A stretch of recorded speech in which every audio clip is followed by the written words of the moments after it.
active research is already done really is to young scholars initiative with Montefiore is all about and should be. I'm going to sort of now specifically to this workshop and see and perhaps make you appreciate where we are coming from as we work on this workshop.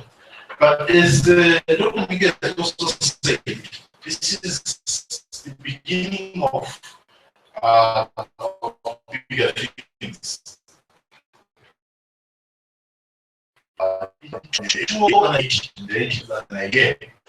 Young Scholars Initiative and think us in December. So they are very young. So this is quite ambitious. Within the year, we are already having a workshop. So we really think that with these great ideas and suggestions, we'll take them up and in the next workshops, even conference, big conferences, we will improve. Basically, the workshop is being hosted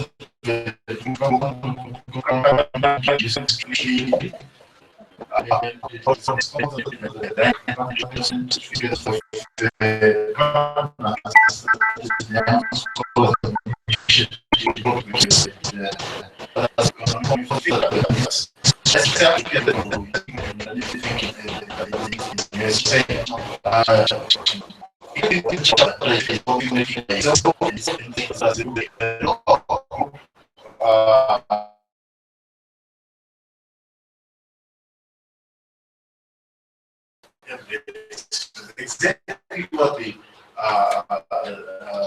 the team was saying here. That when we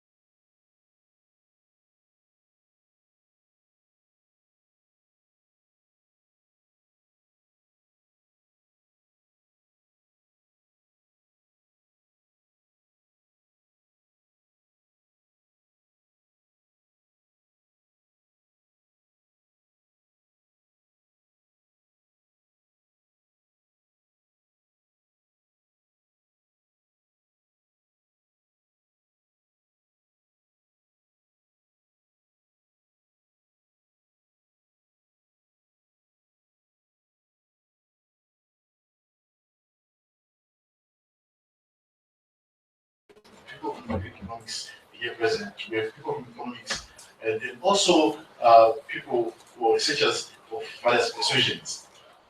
We seek to also initiate, in some cases,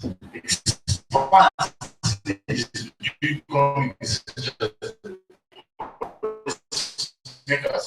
This explains why we also have among ourselves makers of the influence and for one of this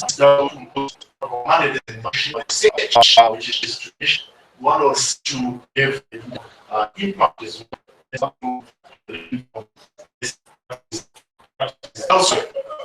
Of course, let me just abuse this platform to speak of the department itself and all this. Of course, the question that everyone always asks. I remember getting one of the presenters to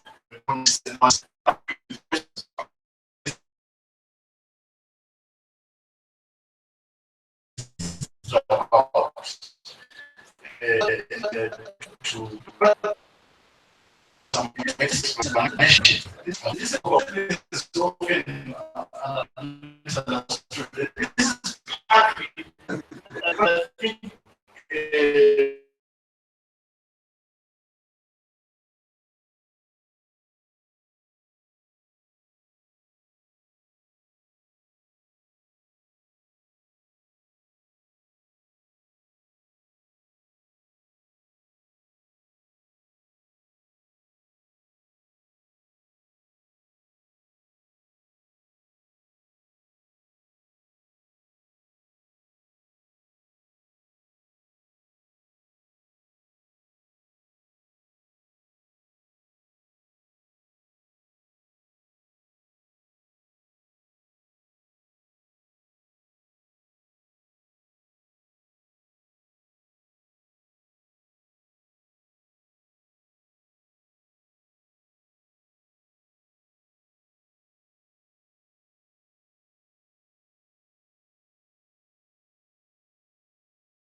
a very simple task.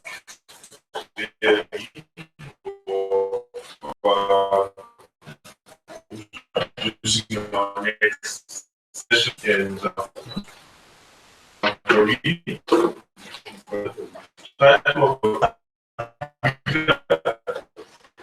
changing the methods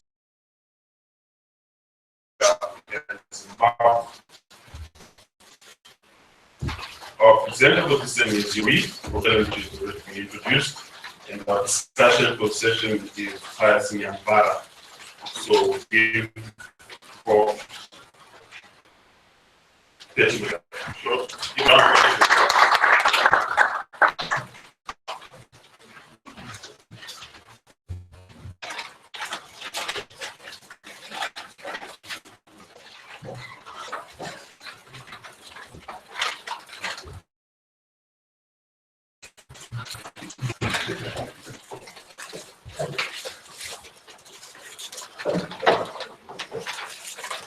Good morning, everyone. Thank you for the invitation to be here. To share this.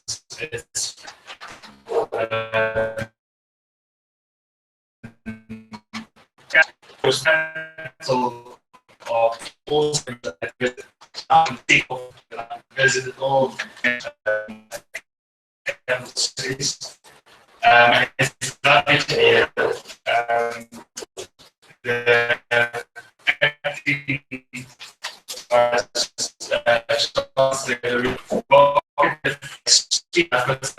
questions and on the speech to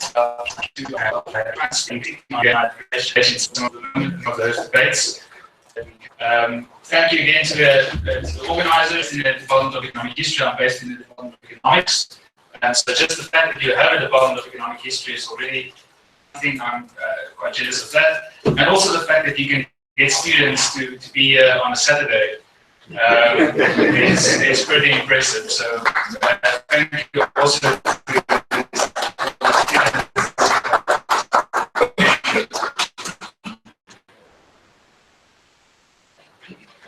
This is quite a big topic. It's the economic history I teach economic history and and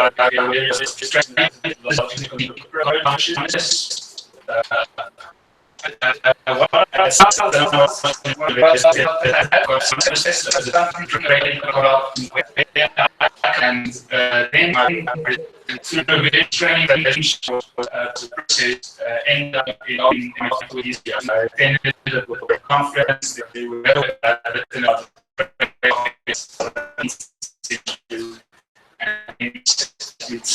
I think that's to more why you come over to Holland, where he was back in Holland for PhD, and that's how I got into the thing.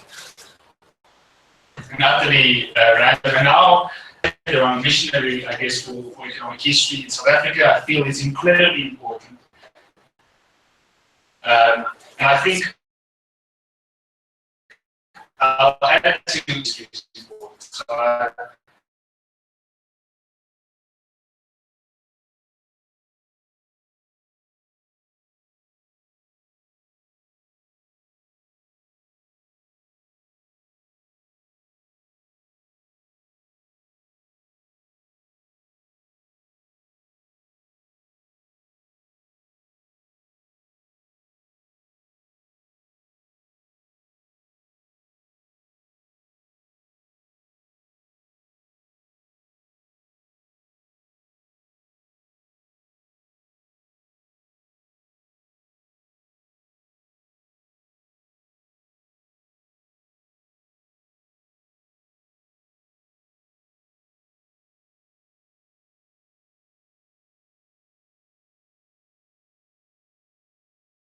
So right, and so there is Zimbabwe for me. Also,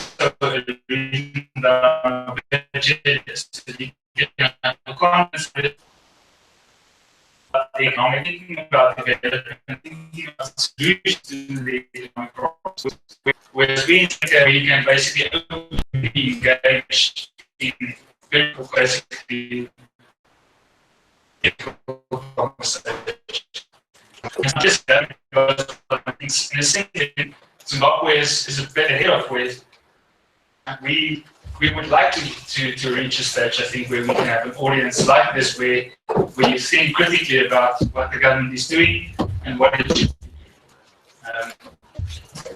Having said that, what I'm doing in our economics department is to say economics is a little part of teaching economics. We cannot just teach the theories. I'll say a little bit more about that later today. But theory is very, it's not very repeating. It's very easy we have to understand and explain how the world and basically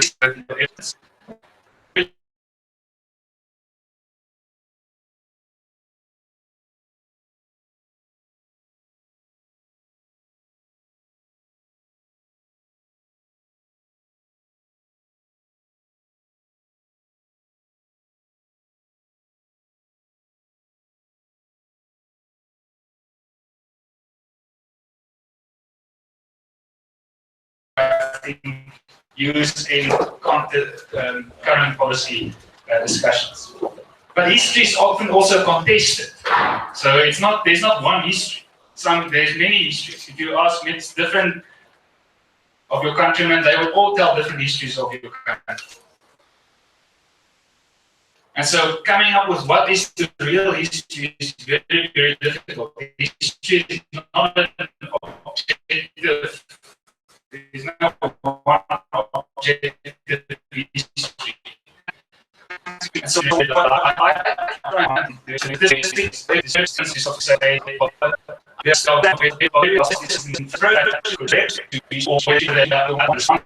I approach.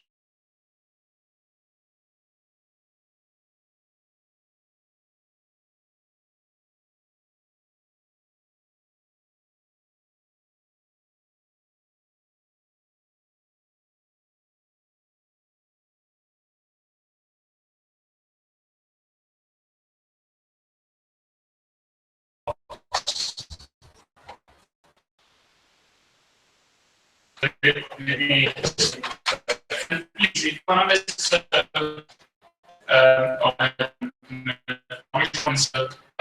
people interrupt say you're wrong or what about this, what about this. So if you want to interrupt me, you are more than welcome to. Okay. So I think this is one of the few slides with words on it. I'll tell you something about the data revolution. And so what is this data revolution that I'm talking about? So as I said, there are many different approaches to economic history, and certainly we acknowledge there are different source documents that you use in history as the history is contested. But one of the approaches that I like to favor, and also it's something that my skill set, and I think that's important for history, to also be able to use these techniques, is the concept of large data sets. Single data sets of numbers, of wages, of heights, of spans, any information in a statistical form of the past can use to tell new histories. Right? Large data sets in the past is not new. It's been used in the 1960s and 1970s by historians of Africa. To a great extent, the history of African slavery is one example where the number of African slaves to be shipped to the US was one example of these large data sets. But then in the 1970s and 1980s and 1990s even, there was this divergence between economics and history. And that's actually why there are so few economic history departments. All the economic history departments in Africa closed down. Because there was this methodological split. On the one side, mathematical and theoretical and statistical and computational analysis. And on the other side,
and say this is the effect on 2000, which clearly there's some problems there. But that's the historians have said we need more evidence. Right? We need to go into African archives, and we need to go and find evidence, statistical evidence that show that can kind of support or dismiss these theories. And so that's what I see as my main job these days, is to focus on this individual level. Right? At the individual, you want the individual person's marriage record or his death notice or his attestation form. So,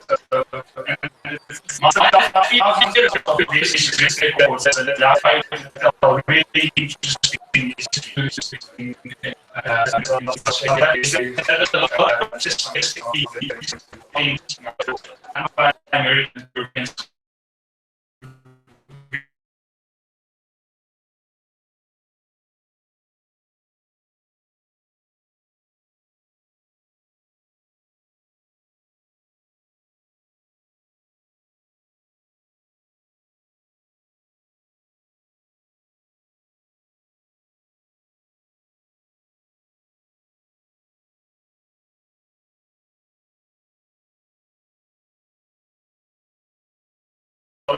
Trying to do it, but it often means that African scholars are not able to follow this literature, or even better, reproduce it and improve on it. And so that's partly what my aim is also here, but certainly at Stellenbosch, is to say to our students, listen, if you are not equipped with these skills, then you are going to be this type of versions will just increase the technology is improving, and so it's not that it's not able to just what is being done. I think it's really consistent of history. It's one part of the economic history profession. See more African scholars participating in these debates. Okay, so let me tell you quickly about some of the things that I've done. So for my PhD, I did South Africa in the 17th and 18th century. The European settlers, of which my distant ancestors arrived in South Africa in 1688. So they came to the Cape and they started farming. And the historiography of that period, it says that they were subsistence farmers, they basically survived, and it's only much later that they became a bit more effective. And all that it relies on is they rely on letters written by these farmers to the government. That the government at that stage was the Dutch East India Company, and they write letters saying, "We are very poor, we are suffering, you need to give us a bit higher prices for our things." And so, obviously, when you're a farmer and there's a box there. I don't complain. Even living in a nice house, I don't complain about something. So if I thought, well, maybe there's another document, other sources that tell us more about the period. And then I discovered these probate inventories. So probate inventory is basically a list of the things you own when you die. Right? So when you die, when I die, my neighbor would come to my farm and they would list all the things on that list. And so I went through 2005 of these probate inventories and discovered basically for PhD. Right? How many cattle and sheep and these things the farmers own.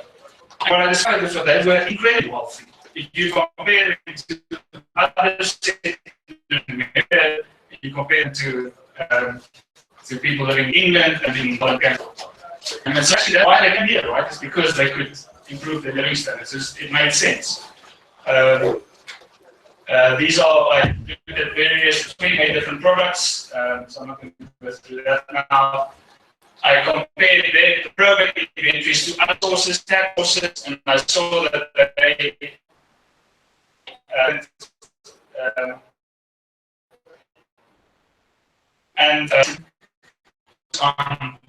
systems to improve your box. You can't just look at qualitative sources. You can't just look at letters, or often what's used is traveler journals. So travelers would come from Europe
and we know quite a lot about the slaves that we emancipated. There's a lot of information about that available. But I also discovered that there's very little information about what happened to these slaves after emancipation, which I think is more really interesting part. So this is the moment. I'm just going to you actually see we get records of so we've got the names, and also when they emancipated, they were given a what value of the slave and that best price as you get older, the value class for different districts. And so you can start retelling a history of people that were basically neglected for a very long time with these statistical records. You can also construct these kind of box plots or what they call bind plots. So you've also got information relationships. So you can still skills and more skill analysis. Again, I said I have a lot of information about Black South Africans. Black South Africans is the number 80% population. And that's a history that we use. Where do you find information? There's no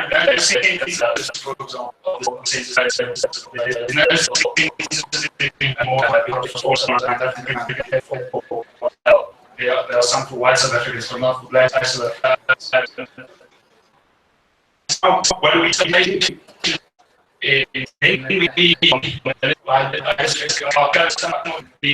South Africans participated in the First World War, in the Second World War, and Black South Africans participated also in the Second World War. Some information about Black South Africans at the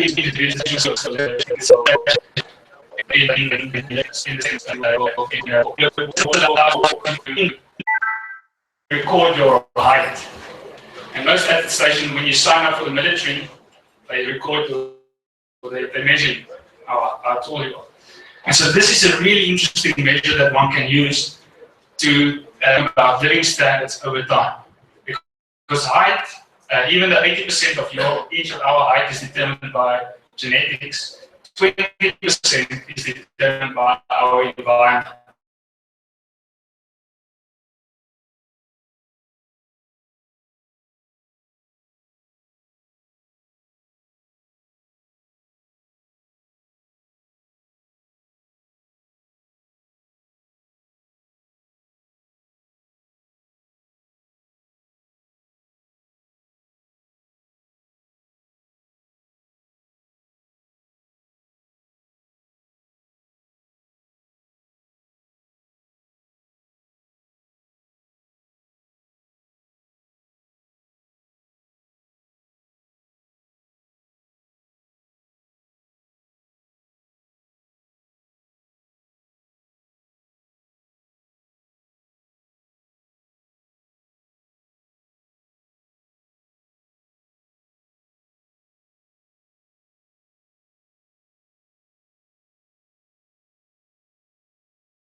This is the living standards of Black South Africans. We have never had that before. We have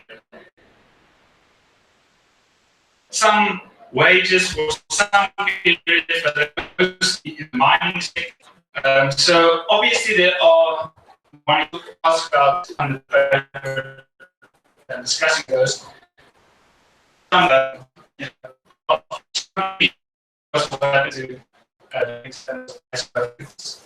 so how would we explain?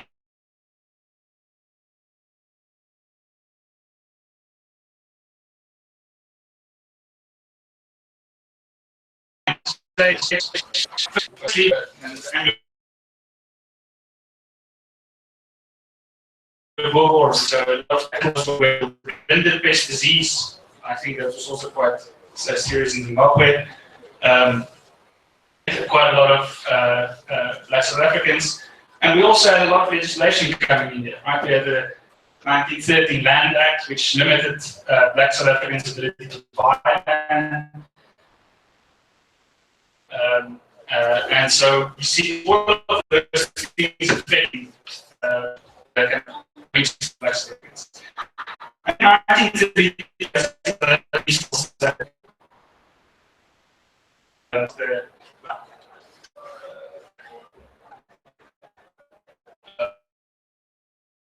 South Africans leave, South Africa leaves the gold standard. A lot more South Africans migrated to the mines. So we work on the mines are doing extremely well because the gold price is, and see actually a massive recent experience.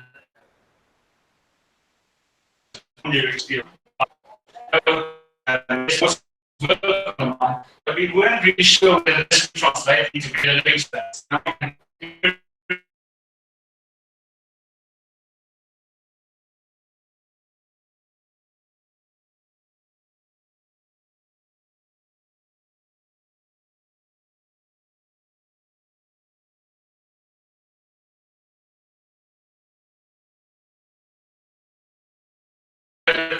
Sources or maybe qualitative sources which you don't know the bias. Here you've got, obviously with the kind of constraint that there might also be biases in here, but at least some version of a story with a consistent series throughout. You can also do this for the different language groups in South Africa. Right? So we've got Xhosa, Sotho, and Zulu, and you can see here Xhosa were relatively unaffected. They were mostly affected actually, I would argue, in the 19th century. Most of their languages in the 19th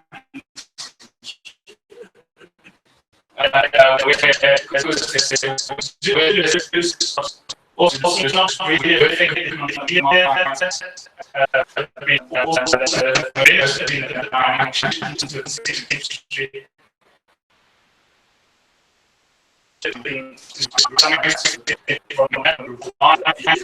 just with the most urbanized group also one that explains that work. So that's just an example of how I use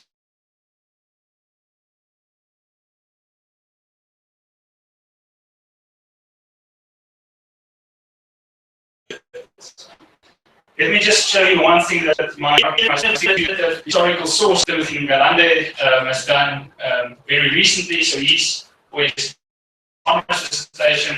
He looked at the effect of the Great Depression in Africa, and he looked at 4 colonies, so Northern Rhodesia, Western, and Uganda. We just did blue books, evidence from statistics from the books. Asking what the effect of the Great Depression was. And strange enough, maybe it's just my reading, but I don't actually find a lot of sources talking about the effect of the Great Depression on at least those 4 colonies. Story that Africans weren't really affected by the Great Depression. That seems to be the most consistent narrative we find. And I was like, I want some empirical evidence for this. Right? I want some, give me more statistics. So we went to the blue books and we transcribed the statistics. And then Timothy, he's an econometrician, he's and he looked at what taxes, tax income. So you had different kinds of taxes, obviously during that period. You had like hut and bulk taxes, which basically only affected Africans, and then you had other types of tax income, which mainly impact European settlers. And what he found in the summary is that the Great Depression affected Europeans, but the effect for Africans was permanent, whereas the effect for European settlers were relatively after the shock. So I think this also tells a very new history of a period, an important period. If we think, for example, of the Great Recession, right? How did that affect Africans? Then this could actually be quite useful to understand.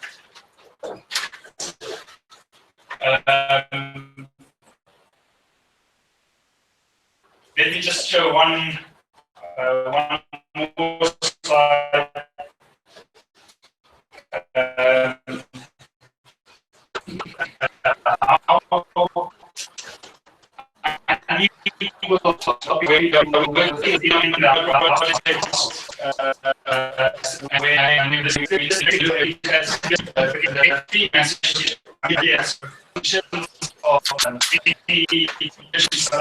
We look at Cape Town specifically, and we scrub all the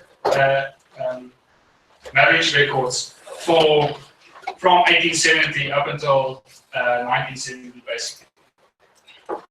There's another scholar which you might have heard about, Felix. There's a German guy who's spent 3 years teaching at a university in Canada.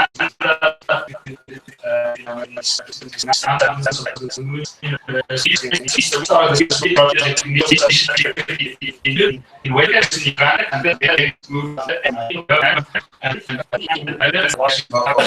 power of women to the Western. But if you do it for large enough numbers, it does tell an interesting story. We've got certain branches here in Cape Town. You see the green line of blacks. There should be quite a big gap between the husband's age and the wife's age. There's even some like really large outliers. The husband is 40 years older than the wife. For wives, they seem to be in the middle. Also quite a number of husband's age and wife age. Interestingly enough, coloured South Africans seem to be the closest to zero. So it seems to be in the coloured society, there seems to be quite a lot of females, strong females. And actually, if you look at it, at below zero, the husband is actually within coloured society. There seems to be a lot of observations, which is interesting. So, from a sociological point of view, to investigate this. Why is it that we need to marry younger women? So this is, again, we wouldn't have known this without the statistics. Right? We wouldn't have known what happened here if we didn't have access to these sources.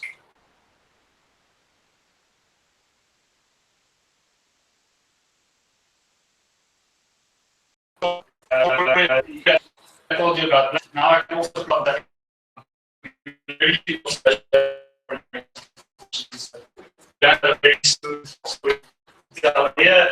But basically what you see here is that there's already a big gap at the start of the century. It's about 6 centimeters. Right? So we know South Africa's 20th century was a century of segregation, apartheid. So you see that this gap between white and black.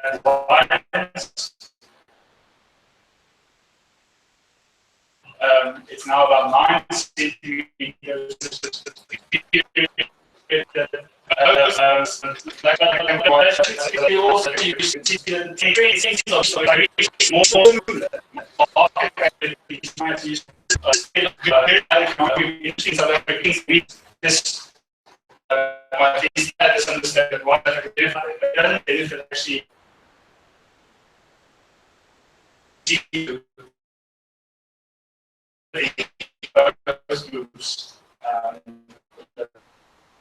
Those were as now.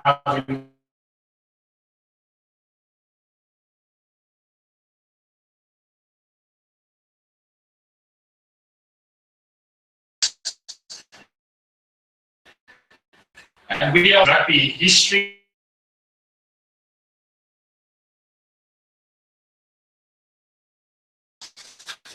And in fact, we've always become the world's best rugby team, basically. And it's hard for South Africa to say this for this instance.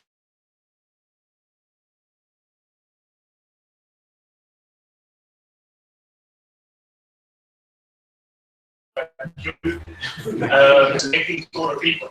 It's because New Zealanders are becoming taller. And in fact, the story that I've shown you here, can I go back? There we go. This is South Africa's discrepancies. New Zealand had exactly the same discrepancy at the start. Whites at the top with Maori at the bottom. And what has happened over their 20th century group, this has basically become zero.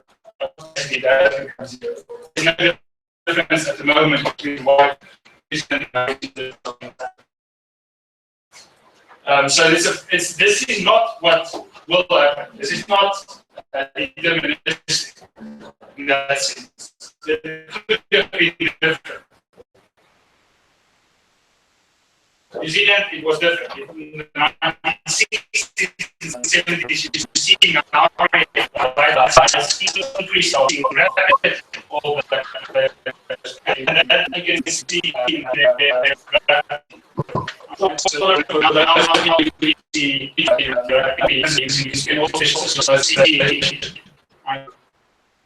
football game, and the same thing with Real Madrid and Barca, short players.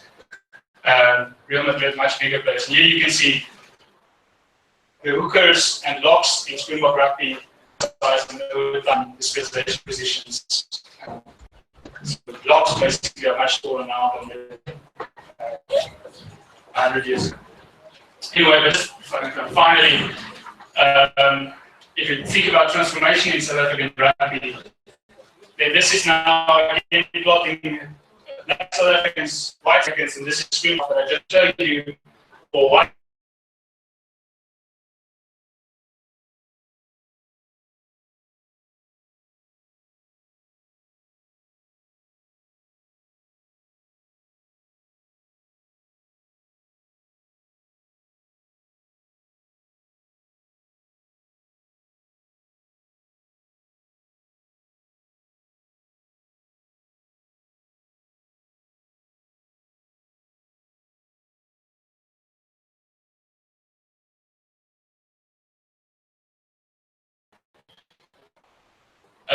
Which is the African Economic History Networks Conference, which the University of Zimbabwe is also part of. And I will be very happy to see a lot of applicants from this. There's some fun. Unfortunately,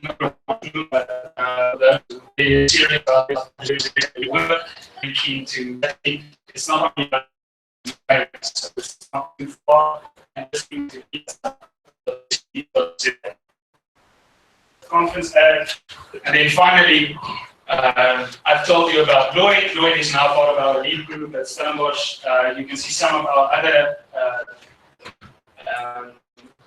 colleagues and students. This is Khan, who's working with me on the paper products. And the other is all the action. To work on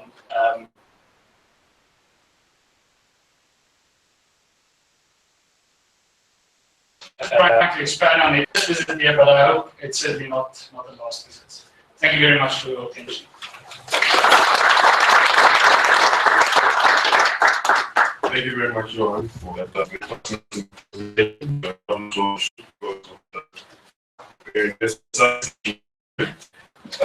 Okay, I'll ask Shaba to take the roving mic to Dr. Nyambara so that you can discuss it for your presentation.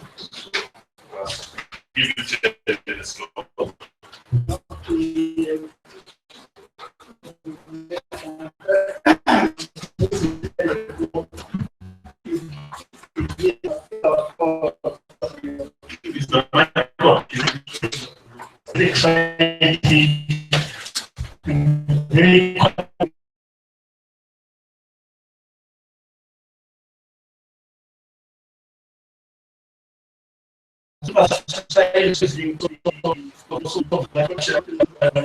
History is also be right for informed people. You also stress the subject that we normally have with students. Teach them quite a lot of relationships between economics and economic history. That's why most of the time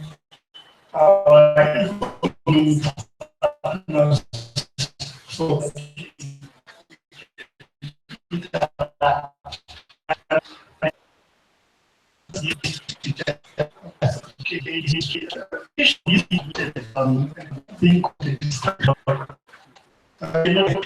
miss out a lot of things that were around social issues.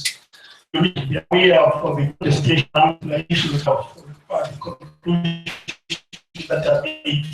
When you come to your presentations, then your data regulation, your presentation has to do with the data regulation that you guys at Stellenbosch are conducting a lot of research dealing with so many kinds of data. I think it's a novel idea.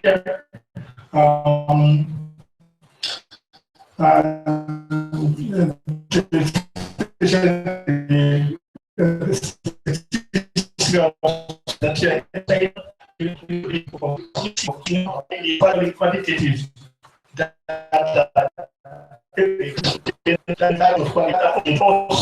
Always be considered it starts referring overall qualitative, almost everything that you do. You can answer that. I understand your need to be creative, as you are emphasizing that to be creative.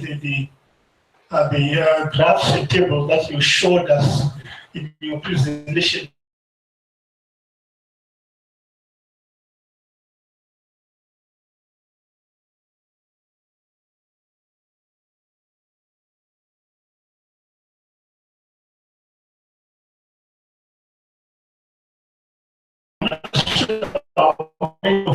Really understood the use of quantitative data relating height to standards of living.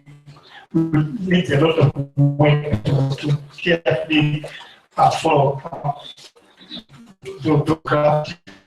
So we understand.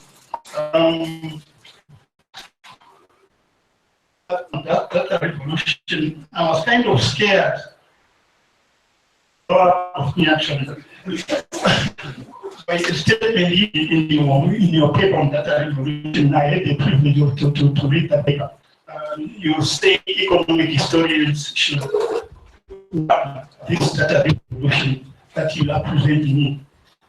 Not only because it generates an audience for our work, but also because it provides new ways to project and the risk, however, you go on is that some economic historians may be left behind, especially those who are still stuck in the middle grid at a time that were less available. You go on to point out that out of about 50 authors who wrote revolution, actually are from Africa. So that's really scary. So what is really happening actually imbalance of authors in participation in the data revolution. I think you rightly pointed out the trends that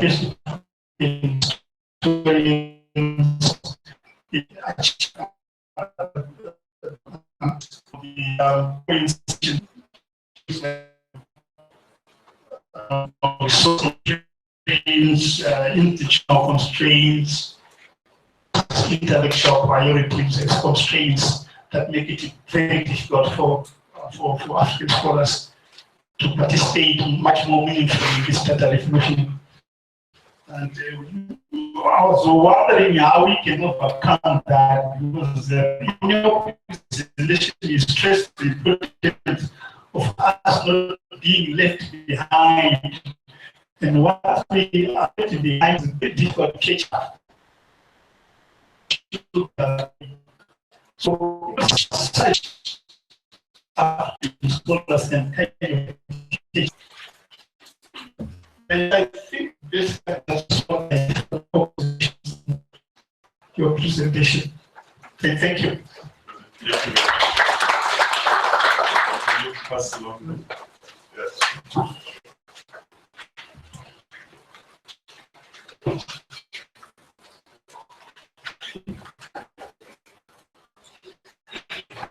Thanks. This is very difficult. I think maybe the second one first. So basically, where are the Africans in African economic history? That's and I mean, there's something that has troubled me for a long time, and I'm gonna, maybe this is a bit provocative, but I'm gonna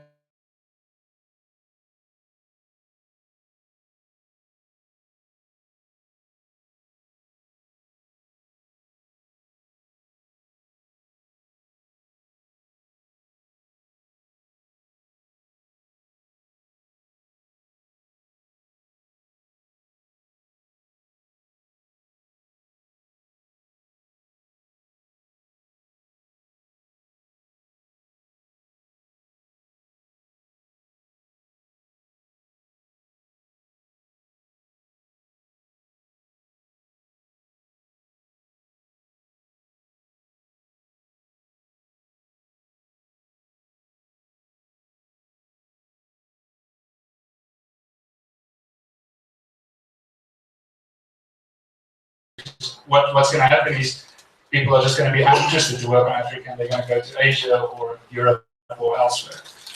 I think a better way is to say we want to compete on an equal footing, and it's going to be very difficult if we just wait for the Europeans or the Americans to come with their techniques and data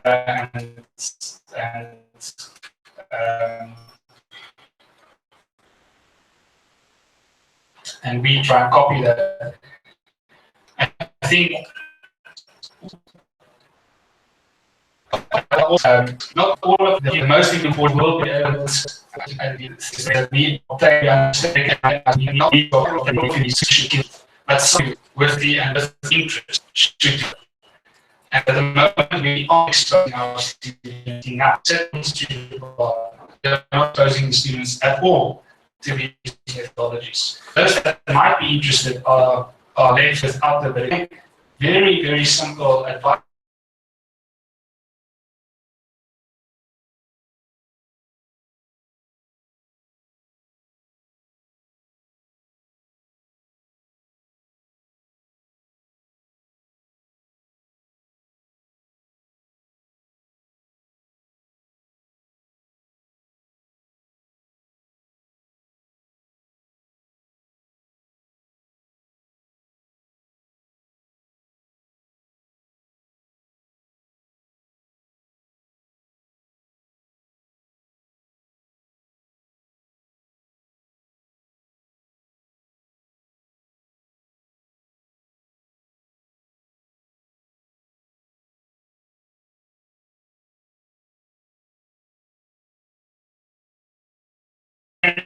Because the US is by far the best, they are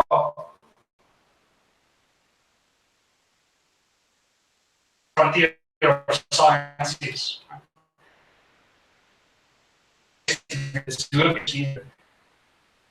Start your own research group as a share. And let me try and how do you win the World Cup? How do you win? It's 2010. How does South Africa win the World Cup? We host the World Cup, what do? Do you appoint a very expensive Brazilian coach?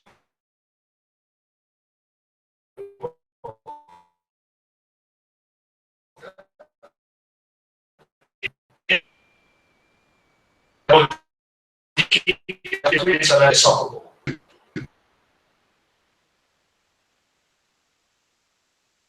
You know, I think we should be doing with it. Let's look at us. That will help a little bit, but it's not going to be the way we're going to. We have to familiarize and equip ourselves with these skills, with these techniques. We have to send our best students and then send to the top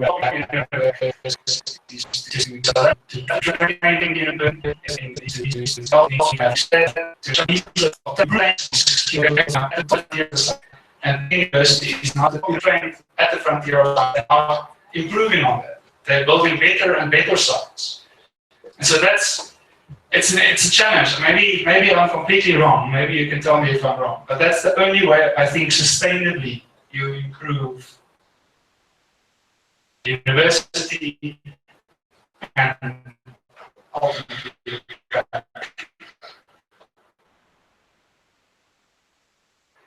So I'm very, very happy to make more informal conversations. It's not you can tell me I'm completely wrong, but could it be something else? You are indeed trying to do something in African history, certainly of what's happening in Africa, is towards the better. And I want to swing it a bit back to the quantitative, so that somewhere in the middle we find an equilibrium. But in my opinion, you can also resist some of the find evidence of what you're saying in the data to support it or to dismiss it. And so if you say, some of the things that we found and I look at the qualitative evidence, I think, well, this is actually not supported. So now I have to think, why is the data? What is wrong? What is this selection issue? That's the thing. I think it's not. And so I certainly support that, and I would like to continue action. Yeah, I think that's my. Thank you very much for that response. Let's open it up. I'll take 2 rounds of questions, starting with myself. So I'll use my facilitator role here and start. And it's just coming from your last response to Pat's question, where you said that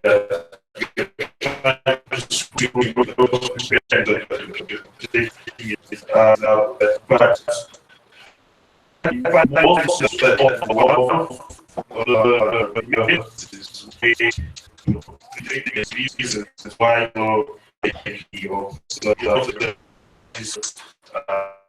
in American railroads, slavery, you know this, but so there's then that lack of congruence. So it kind of that the quantitative is coming up with its own set of conclusions, whilst the qualitative is coming, so it's in many instances it's never a case where the quantitative is corroborating what is in the current historiography. So there's just my concern that maybe because of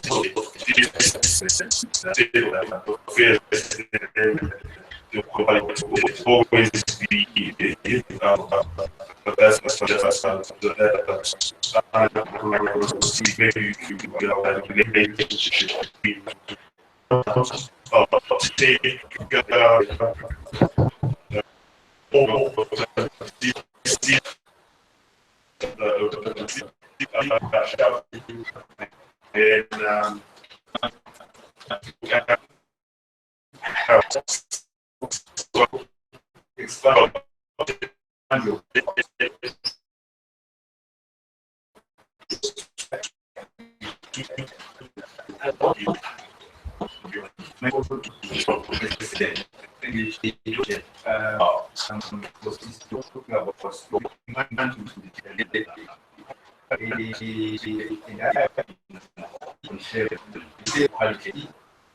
which one we become right?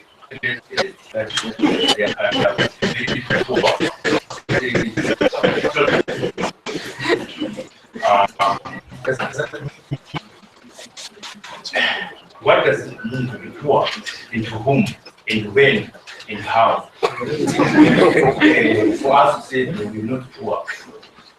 If I say I am hungry, and say, are you hungry?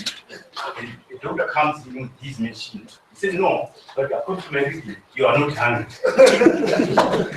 Am I hungry? Am I not hungry? So,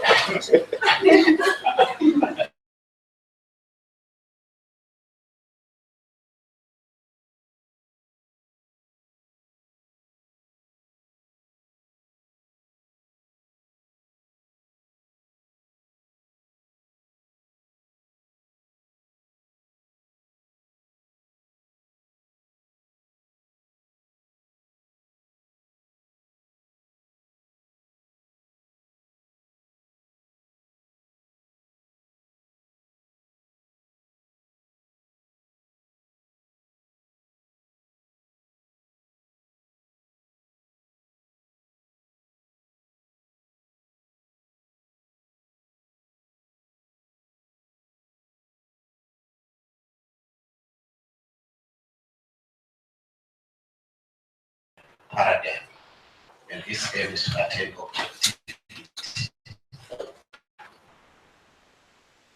Economic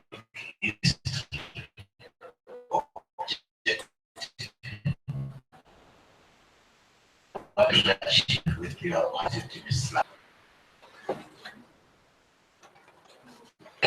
Okay, you are maybe before you.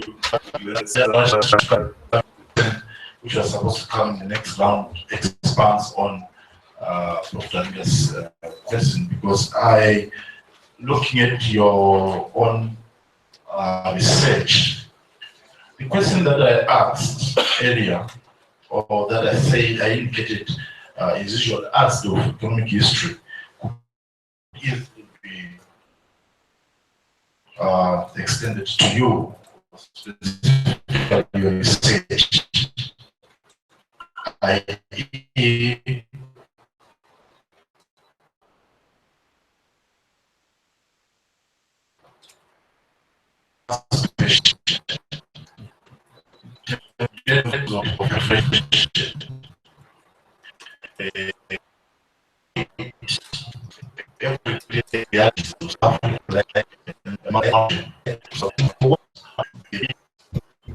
Someone would say,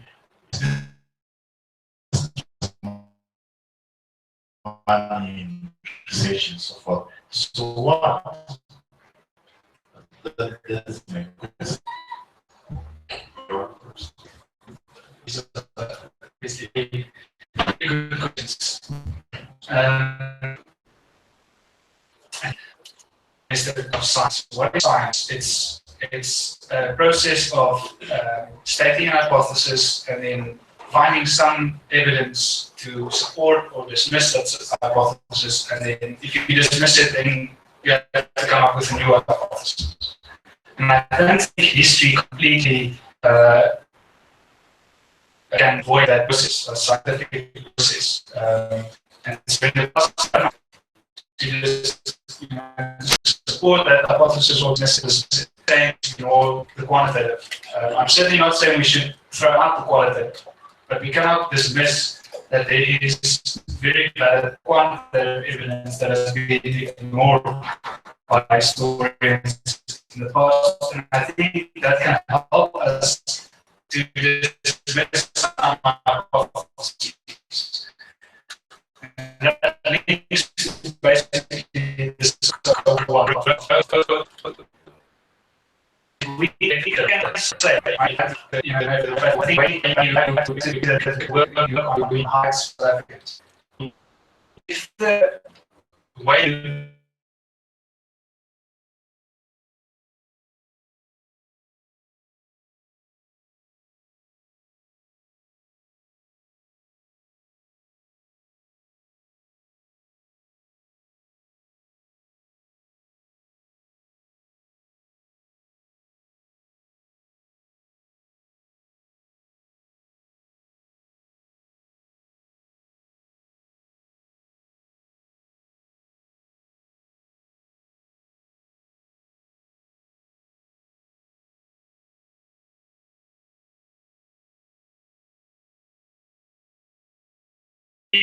decline since 1994.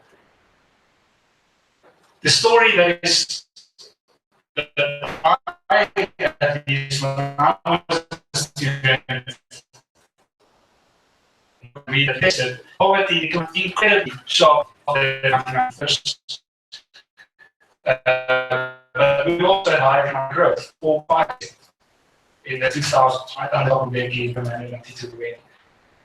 And poverty index, the multidimensional poverty index, fell from 38%, 37% to 8% in 2009. It started stagnating, right? And many of you know what happened in 2009. So that's politics. But in 2009, it started stagnating until today. And today, you find no economic transformation in the country. And then you can, all I can say is, look at what happened between 1994 and 2008. That's when we had economic transformation. Massive improvements in living standards, in poverty, for the poorest South Africans. And you can say economic growth didn't always benefit people. And for the deficiencies of the last 7 years, I think we need to so what So now, I've mentioned this to you yesterday. We have a PhD student, a Zimbabwean PhD student, looking at the land reform program of 2000. You know what happened? Do we have statistical evidence? There's very little statistical evidence, and a lot of people say the statistical evidence that there is biased in some way. So what do? Well, what he's doing is he's using satellite data from 1997 to 2003. And he's looking at this 6-year period to show what happened to the crop production in Zimbabwe in 2000. And basically, he's constructing it's incredibly time-intensive process. But he's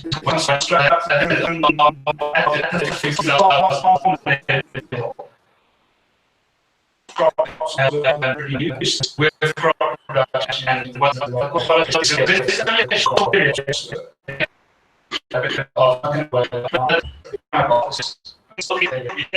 this liking of land can tell you from this form, but you're never gonna be sure if that is the kind of true picture. Well, I think is providing it's maybe not the entire true picture, but it's a far better, more representative picture. Coverage of the quantitative approach. So it kind of leads up to your question: positive versus normative.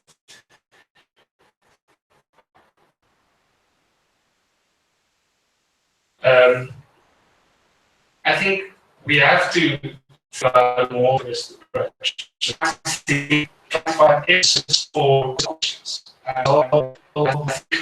So across the world, increasingly in medicine, we people rigorous in the way we find research in more questions that might be there. So if we can, we need to be very much more serious. I think it's important questions that ask around that. So we agree for me is to state hypothesis about economic correlates that I now need to package in a way that I can sell to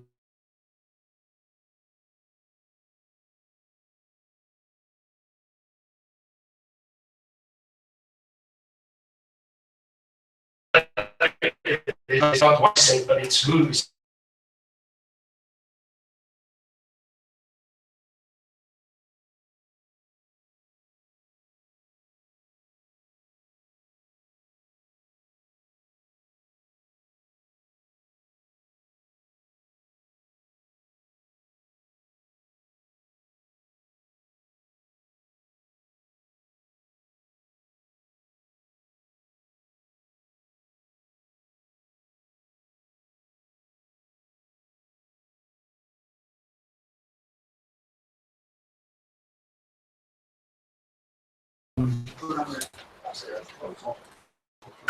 Thank you, Chair. Johan, thank you for a very fascinating presentation. I certainly enjoyed it. And I've always been quite the critic of the quantitative approach and the various encounters we've had. But I have to say, I'm persuaded by the idea of incorporating quantitative approaches to research in economic history. But it brings me to the very core of what economic history actually is. If you want to separate the economic from the history itself, the divergence you spoke of earlier. And one problem that I do see at these conferences is where a lot of people get to discuss this divergence or always been across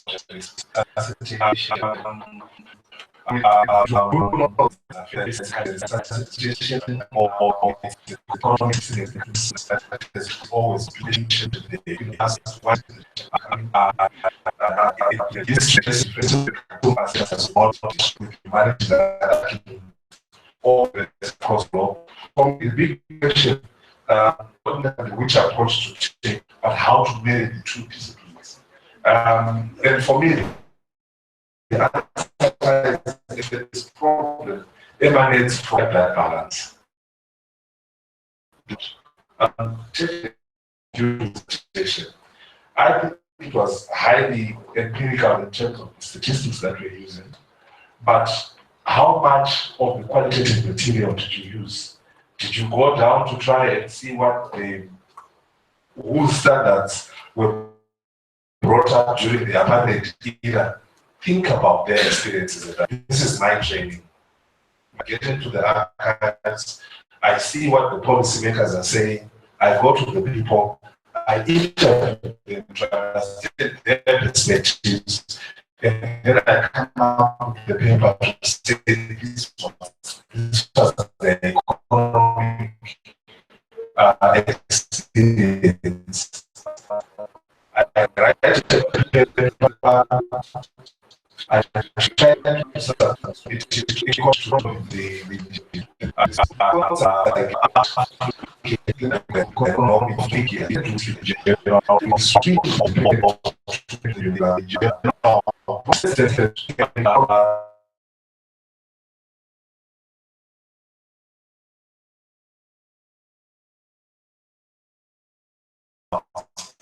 then promoting that debate. So for me, that's where the biggest problem lies. The pendulum cannot swing if both disciplines are not willing to make concessions and try to incorporate these different approaches. Okay, thank you very much. And someone just nudged me to remind those who come up the medium. Yeah. Yes,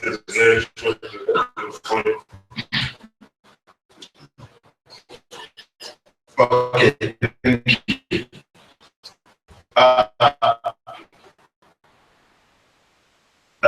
Professor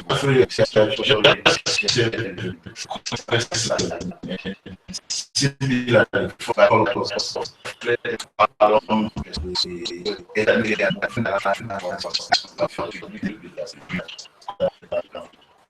as what I'm coming from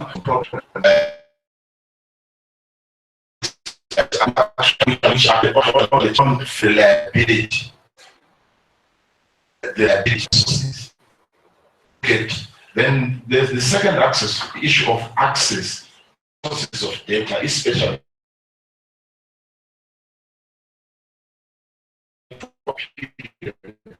with colonial offices, or either missionaries. And some of these are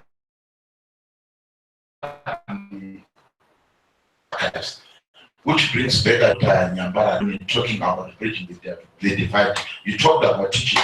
Yes, you can teach about it, but if students can, even if I have an interest, how do I have access to data?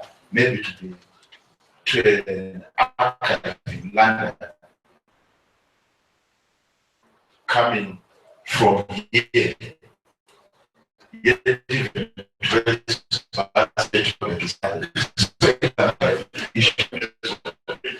The last one is small.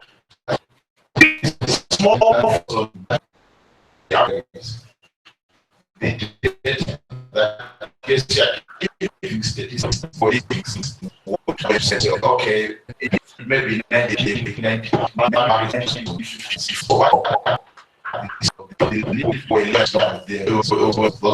How do they interpret that data? Thank you. okay, thank you. All right.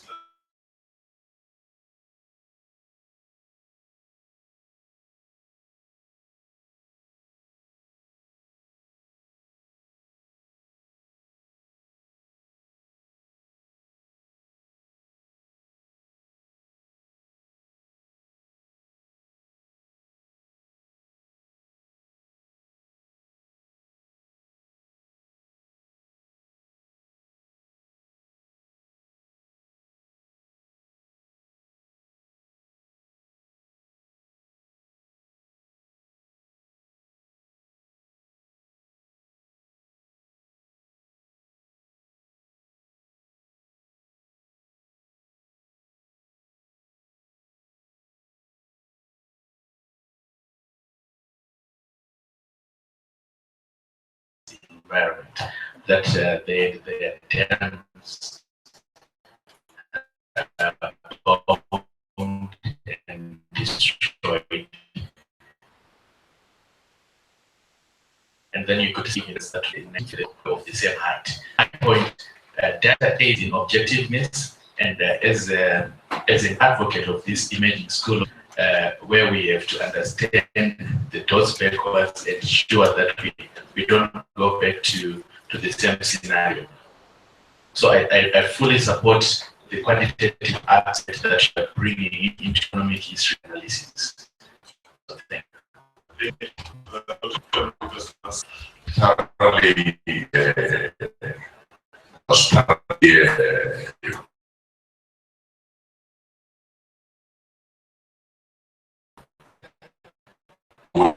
New ways of looking at economic.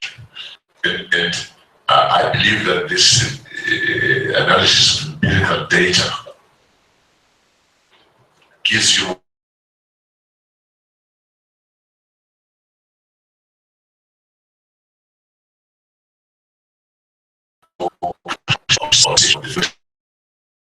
explanation.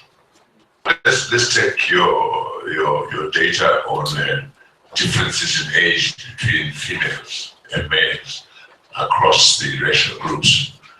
You deal with other empirical evidence that come from other disciplines. For example, education. Research shows that we have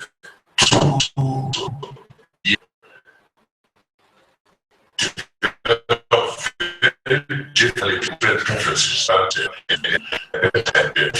for future. Okay, Sean, can you do that?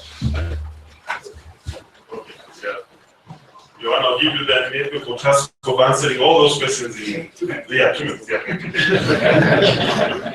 Thank you. These are really great questions. Where should I start? I think the one thing I think that I didn't emphasize is that so qualitative and quantitative. Typically, we think of numbers. Qualitative, we think of words. Can also be thousands of because something called analysis. Instead of to read through all of those reports, there are now new ways that are going to basically the words and see where there are patterns in the words, I can search for them economic growth, or I can search for the transformation of inequality. And I can just depend on certain thought over the course of the last 20 years.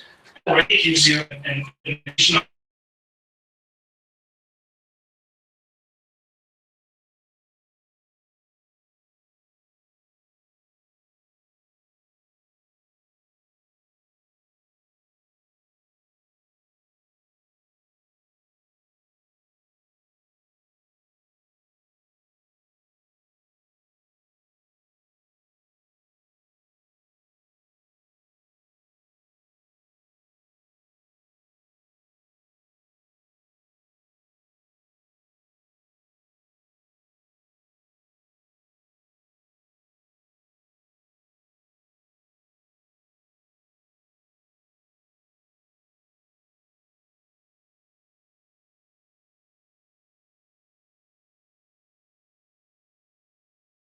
I just thought, let me just search for certain words.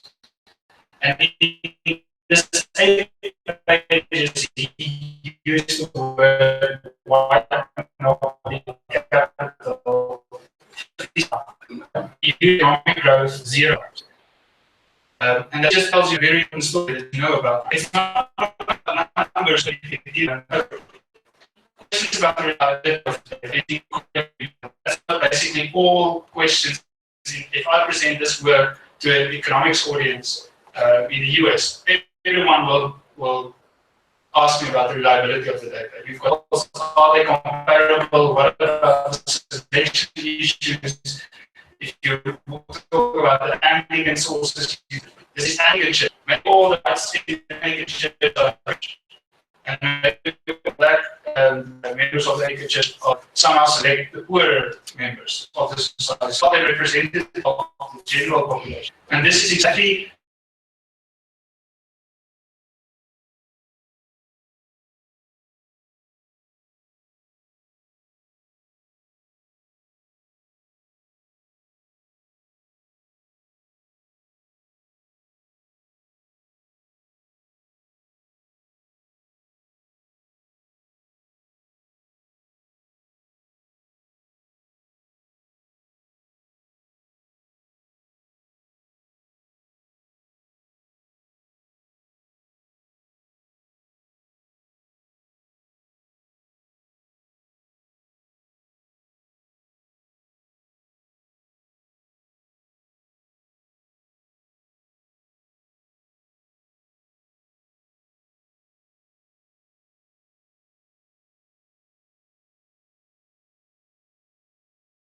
Lund University is a fantastic scholar, and there's a lot of money in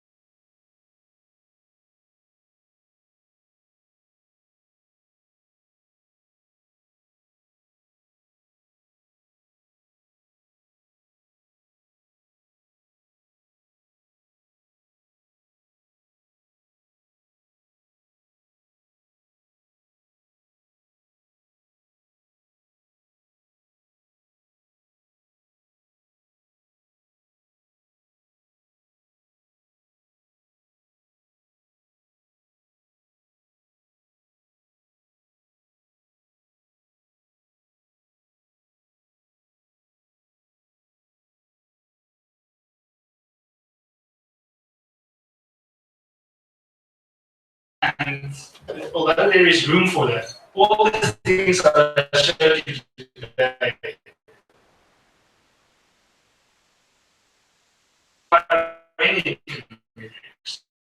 it's all you need to do is basically descriptive analysis, right? It's drawing graphs. And graph already regression analysis with statistical stars and these kind of things. Now on there, and secondly, you don't really. That's not. It's nice to have those things, but that's not necessary.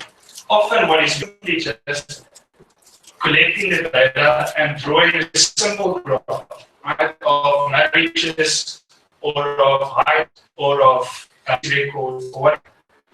I think this is really what I would encourage. In terms of just touching something on quality, the main concern of referees would be to say, do you follow the same procedure as someone with a quantitative? So when someone presents their statistical and says this is the representative, if it's quantitative data, we cannot test it. It's quantitative. If it interviews representative, or are they of only a specific? Did you only take the answers, or did you take all the answers as a collective?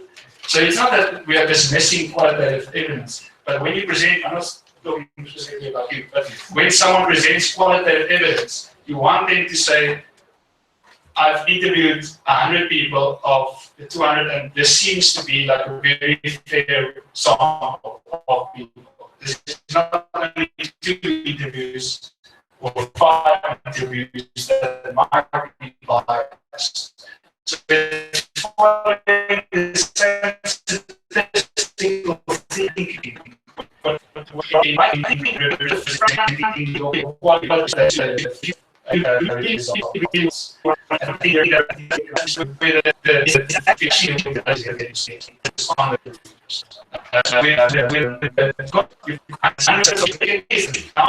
and then you say, well, let's see how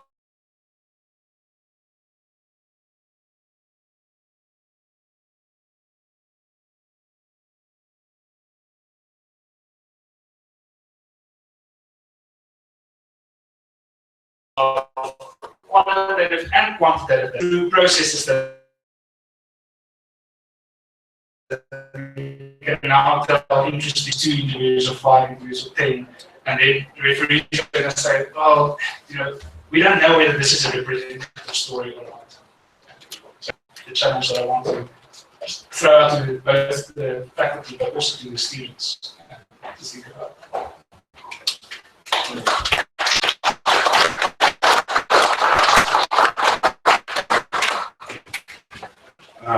Thank you very much. I